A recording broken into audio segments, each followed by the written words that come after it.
Good morning students. कल अपन ने पढ़ा था adiabatic expansion for reversible process for ideal gases. Okay, तो कल मैंने आपको एक तो बताया था कि किस तरह से एडियाबैटिक प्रोसेस में Q0 होता है और जो W है वो अपन निकालते हैं delta E is equals to Q plus W था, तो Q0 हो गया, तो W जो है वो किसके इक्वल हो गया, इंटरनल एनर्जी के। तो आप एक की वैल्यू निकाल लो। इंटरनल एनर्जी का मैंने बताया था आपको फॉर्मूला NCV डेल्टा T। तो ये जो इंटरनल एनर्जी का फॉर्मूला आएगा वही वर्क डन के इक्वल हो जाएगा। फिर अपन ने एक निकाला था डेल्टा H जिसका आएगा NCP डेल्टा T। तो ये चार क्वांटिटीज आपको एडियाबैटिक एक्सपेंशन के लिए निकालनी थी। ठीक है, फिर अपन ने एक रिलेशन निकाला था, एक तो निकाला था यही वाला TV gamma minus 1 is equals to constant. एक तो ये निकाला था, एक निकाला था अपन ने PV gamma is equals to constant. आज अपन एक रिलेशन और निकालेंगे, वो अपन निकालेंगे P और T के बीच में। ओके, तो अब ये P और T के बीच में रिलेशन और निकालते हैं। देखो कैसे निकालेंगे, वही आप सबसे पहले ये करो P1 V1 upon P2 V2, एक minute, P1 V1 upon T1 is equals to P2 V2 upon T2। इसको ऐसे लिख सकते हैं अपन, क्योंकि दोनों कांस्टेंट है, दोनों एक दूसरे के इक्वल हो जाएंगे। ठीक है, अब क्या होगा, यहाँ पे आप ये V2 अपॉन V1 निकाल को एक तरफ ले आओ। तो अगर मैं V2 अपॉन V1 को इस तरफ लाती हूँ तो इसकी वैल्यू क्या आ जाएगी, P1 T2 upon P2 T1, ये आ गई इसकी वैल्यू। ठीक है, इस वैल्यू को अपन उस फॉर्मूले में पुट कर देते हैं, किसमें, इस ऊपर वाले फॉर्मूले में। ठीक है, तो इस वैल्यू को अपन जब यहां पुट करेंगे तो देखो V2 अपॉन V1 की वैल्यू को मैं यहां पुट कर रही हूं, T1 upon T2 is equals to V2 upon V1 की वैल्यू हो गई P1 T2 upon P2 T1 की पावर गामा माइनस 1। ठीक है, अब अपन क्या करते हैं, T1 upon T2 is equals to P1 P2 की पावर तो कितनी हो गई, गामा माइनस 1, और T2 अपॉन T1 की पावर को भी अपन ऐसे खोल के लिख लेते हैं गामा माइनस 1। ठीक है, अब इस T1 T2 को इधर की तरफ ले जाते हैं, तो यहाँ देखो, यहाँ T1 T2 है, यहाँ T2 T1 है, तो T1 T2 करना पड़ेगा तो पावर चेंज हो जाएगी। तो यहाँ क्या होगा, देखो P1 P2 गामा माइनस 1, अगर मैं इसको T1 अपॉन T2 करती हूँ तो 1 माइनस गामा हो जाएगा। ठीक है, और इधर की तरफ क्या है, T1 T2।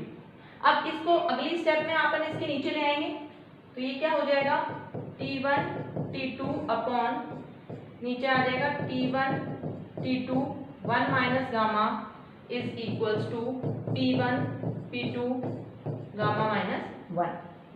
फिर अपन क्या करेंगे, इस टर्म को अपन ऊपर ले जाते हैं, ऊपर ले जाएंगे तो एक माइनस वापस आ जाएगा, तो वो T1 T2 और यहाँ पे T1 T2 ऊपर लेके जाएंगे तो ये गामा माइनस 1 हो जाएगा वापस से, और इज इक्वल्स टू क्या हो जाएगा, P1 P2 गामा माइनस 1। ठीक है, और फाइनली क्या होगा, यहाँ पे ये जो T1 T2 वाला है इसमें देखो 1 1 हट जाएगा, और यहाँ रह जाएगा T1 T2 की पावर क्या रह जाएगा, गामा रह जाएगा, क्योंकि इसकी और इसकी 1 1 कैंसिल हो जाएंगे, और इधर क्या हो जाएगा, P1 upon P2 gamma minus 1, ये हो जाएगा। ठीक है, अब अपन क्या चाहते हैं कि अपन इस फॉर्मूले को इस तरह से लिखना चाहते हैं, तो नीचे अपन को P1 लाना पड़ेगा, T1 और P1 को एक साथ लेना चाहूँ तो इसको उल्टा कर लेती हूँ, तो कैसे करूंगी, T1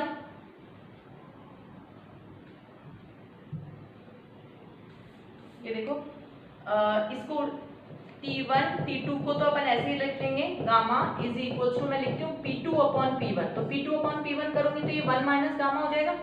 फिर अपन इसको क्या लिख सकते हैं, T1 P1 को एक साथ ले आते हैं, तो T1 gamma P1 1 minus gamma is equals to T2 gamma P2 1 minus gamma, और इस चीज को अपन क्या लिख सकते हैं, T gamma P 1 minus gamma is equals to constant. ये आ गया T और P का रिलेशन। ठीक है, तो इस तरीके से 3 रिलेशन हो गए हैं अपने।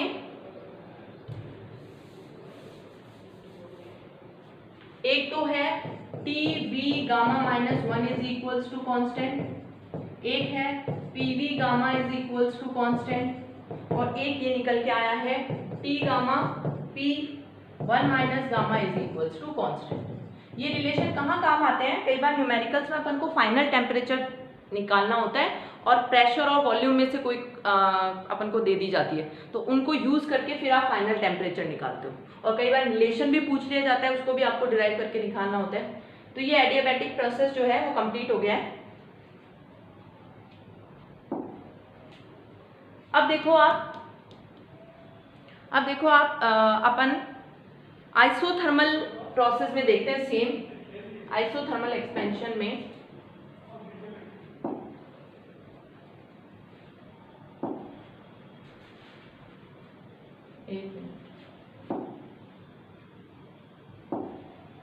आइसोथर्मल एक्सपेंशन का बताते हूँ। Same isothermal expansion for ideal gas है ना, रिवर्सिबल प्रोसेस में। जैसा अपन ने एडियाबैटिक किया था वैसा ही आइसोथर्मल में भी वो चारों क्वांटिटीज अपन निकालेंगे। वो क्या थी? एक था Q, एक था W, एक था डेल्टा E और एक था डेल्टा H। ठीक है, तो अब आपको पता है कि आइसोथर्मल जो प्रोसेस होता है, इस प्रोसेस में टेम्परेचर कांस्टेंट रहता है आइसोथर्मल। ठीक है, तो टेम्परेचर अगर कांस्टेंट रहता है तो आपको पता है इंटरनल एनर्जी आइडियल गैस के लिए सिर्फ टेम्परेचर का ही फंक्शन होती है। अगर टेम्परेचर जीरो तो इंटरनल एनर्जी भी जीरो। टेम्परेचर बढ़ेगा इंटरनल एनर्जी बढ़ेगी, टेम्परेचर घटेगा इंटरनल एनर्जी घटेगी। तो यहाँ पे आइसोथर्मल में टेम्परेचर जीरो रहता है, तो टेम्परेचर अगर जीरो रहेगा तो इंटरनल एनर्जी, हमेशा इंटरनल एनर्जी का चेंज क्या रहेगा? आइसोथर्मल प्रोसेस में जीरो रहेगा। इंटरनल एनर्जी का चेंज जीरो रहेगा और डेल्टा एच एंथैल्पी का चेंज भी जीरो रहेगा। कैसे आप निकाल सकते हो? Delta H is equal to delta E plus P delta V. Delta E तो जीरो है ही, है ना, और पी डेल्टा वी की जगह अपन क्या कर सकते हैं? आर डेल्टा टी कर सकते हैं। और आपको पता है डेल्टा टी टेम्परेचर में, कोई टेम्परेचर एकदम कांस्टेंट है, चेंज ही नहीं हो रहा, तो ये चीज जीरो आ जाएगी, तो डेल्टा एच भी क्या आ जाएगा? जीरो आ जाएगा। तो ये दोनों क्वांटिटीज तो क्या आ गई? जीरो आ गई। ठीक है, अब हमें देखना है Q और W। ठीक है, तो आप फर्स्ट लॉ ऑफ थर्मोडायनेमिक्स से देखो, delta E is equals to Q plus W होता है। हमने बोल दिया इंटरनल एनर्जी जीरो है तो Q प्लस W हो जाएगा। तो Q is equals to minus W लिख सकती हूँ मैं।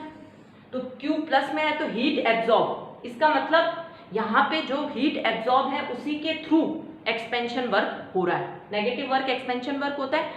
एडियाबैटिक में क्या था? जो इंटरनल एनर्जी थी वो यूज आ रही थी वर्क डन करने की, इसलिए तो इंटरनल एनर्जी कम हो रही थी।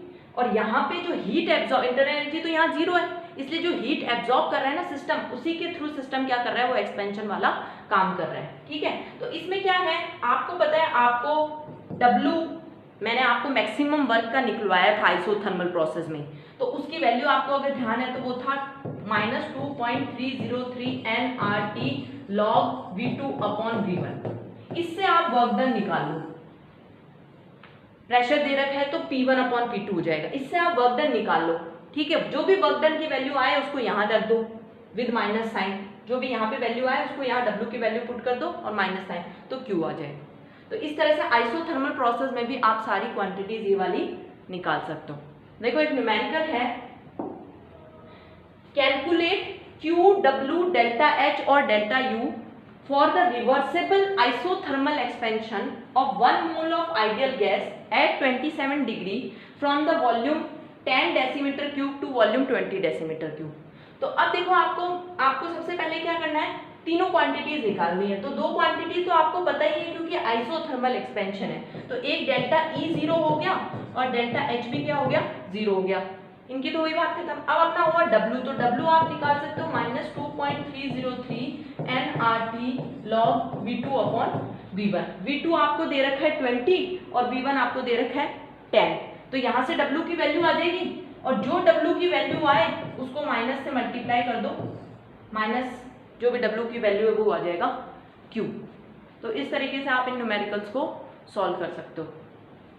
तो ये अपना दो प्रोसेस हो गए हैं। अब इन दोनों प्रोसेस का एक कंपैरिजन भी है कि एडियाबैटिक प्रोसेस में ज़्यादा वर्क होता है या आइसोथर्मल प्रोसेस में ज़्यादा वर्क होता है। क्योंकि देखो अगर आप देखोगे तो अपना जो आइसोथर्मल प्रोसेस है, जो अपना आइसोथर्मल प्रोसेस है, इसमें देखो W is equals to work done जो है वो माइनस PdV तो है, इसी से ही तो फिर अपन डिराइव करके -2.303 nRT log V2/V1 लाए।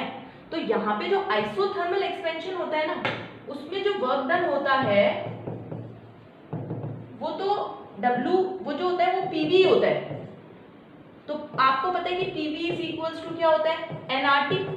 और जब आइसोथर्मल है तो टेम्परेचर कांस्टेंट है, R भी कांस्टेंट है, तो PV इज इक्वल्स टू क्या हो जाएगा, कांस्टेंट। तो आइसोथर्मल एक्सपेंशन में तो अपने पास में PV इज इक्वल्स टू क्या आता है, कांस्टेंट। ठीक है। और एडियाबैटिक एक्सपेंशन में हमें PV का क्या रिलेशन मिला, PV gamma is equals to constant. ये अपन ने निकाला था। तो ये दो तरह के अपन को वर्क डन मिले, आप कह सकते हो। इसमें भी वर्क डन PV है, इसमें वर्क डन होता है PV की पावर गामा। और गामा आपको पता है CP/CV का रेशियो होता है। गामा की वैल्यू ज्यादातर 1.3 से 1.6 के बीच में होती है। ये किसके लिए आया है, ये आया है एडियाबैटिक एक्सपेंशन के। तो मैं ये कह रही हूं कि हमेशा जो वर्क डन होता है वो आइसोथर्मल में ज्यादा होता है, किसके कंपैरिजन में, एडियाबैटिक के। ठीक है। तो इस चीज को अपन समझते हैं, देखो कि क्यों आइसोथर्मल में ज्यादा होता है। देखो सबसे पहले आइसोथर्मल की बात करते हैं। आइसोथर्मल में आपको मैंने बोला PV is equals to constant. देखो इसका मतलब क्या है, इसका मतलब ये है कि कोई गैस का इनिशियली जो प्रेशर है P1V1 वही उसका फाइनल प्रेशर P2V2 दोनों बराबर है, तभी तो PV कांस्टेंट होगा। कि इनिशियली जो P1V1 है और जो बाद में एक्सपेंशन के बाद में जो P2V2 है वो दोनों बराबर है। ठीक है। तो इसको आप किस तरीके से समझ सकते हो कि मान लो इनिशियली प्रेशर P1 था और वॉल्यूम क्या था, V1 था। अब अपन ने एक्सपेंशन करेंगे तो प्रेशर घटाएंगे, तो अपन ने प्रेशर P2 जो प्रेशर हो गया वो क्या हो गया, वो हो गया P1/, आधा कर दिया अपन ने प्रेशर। P2 प्रेशर क्या हो गया, P1/2, आधा कर दिया। तो जब प्रेशर आधा कर देंगे तो जो वॉल्यूम हो जाएगी वो क्या हो जाएगी, डबल हो जाएगी, ये हो जाएगी। ठीक है। अब आप इन दोनों एक्सप्रेशन को लिख के देखो P1V1 is equals to P2V2। तो P1V1 is equals to P2 में वैल्यू लिखो P1/P2 और 2V1, तो 2 कट गया तो कांस्टेंट आया ना। देखो P1V1 is equals to P1V1, जो P2V2 है वो भी P1V1 के इक्वल आ गया। ठीक है। दोनों चीजें जो है वो क्या होगी, मतलब P1V1 के इक्वल आ गया, कांस्टेंट है वो। ठीक है। लेकिन यही चीज अगर अपन एडियाबैटिक में देखें, आप देखो कि एडियाबैटिक वाला क्या बोल रहे हैं, PV gamma is equals to constant. इसका मतलब P1V1 gamma is equals to P2V2 gamma. यही बात हुई।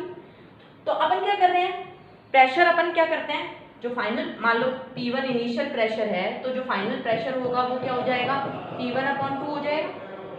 ठीक है। इसी तरह से इनिशियल वॉल्यूम अगर V1 है तो फाइनल वॉल्यूम क्या हो जाएगा, 2V1 हो जाएगा। अब देखो अपन पुट करते हैं इसको, इसमें पुट करेंगे अगर अपन तो P1V1 gamma is equals to, यहाँ पे देखो ये क्या था, P1/2, ये 2V1 की पावर गामा, पुट कर दिया देखो मैंने P2V2 की जगह। ठीक है। अब देखो अब इसके ऊपर पावर गामा है, P1V1 gamma is equals to P1/P2, 2 की पावर गामा, और ये क्या हो जाएगा, इसको मैंने खोल के लिख दिया V1 की पावर गामा। ये होना तो क्या चाहिए, P1V1 गामा P1V1 गामा के इक्वल आ जाएगा, तब कांस्टेंट हो जाएंगी ना दोनों क्वांटिटीज। P1V1 गामा, इधर भी P1V1 गामा आ जाना चाहिए, लेकिन वो तब आएगा जब ये 2 से 2 कट जाए।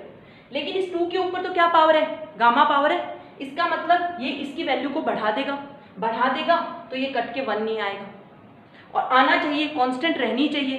तो क्या हो सकता है कि ये जो वॉल्यूम हुई है, वॉल्यूम प्रेशर घटाने पे जो वॉल्यूम डबल हो रही है, एडियाबैटिक में वो वॉल्यूम डबल नहीं होती।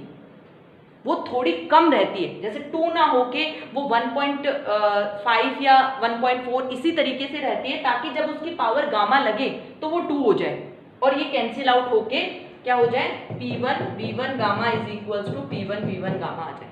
ये बात समझ रहे हो? मैं ये कह रही हूँ एडियाबैटिक में कांस्टेंट कब होगा, जब P1 V1 गामा किसके इक्वल होगा, P1 V1 गामा के। वो तब होगा जब ये 2 से 2 कट जाए, जैसा आइसोथर्मल में कटा था। लेकिन कटता नहीं है क्योंकि 2 की पावर गामा है, उसके ऊपर 1.3 या 1.6 तक कोई भी वैल्यू हो सकती है जो 2 की वैल्यू को बढ़ा देगी, ठीक है, 3 पॉइंट या कुछ समथिंग कर देगी उसकी वैल्यू को। तो कुछ ना कुछ अगर हम काटेंगे तो कांस्टेंट आएगा, और कांस्टेंट इसके साथ मल्टीप्लाई होगा तो ये बराबर नहीं रहेंगे।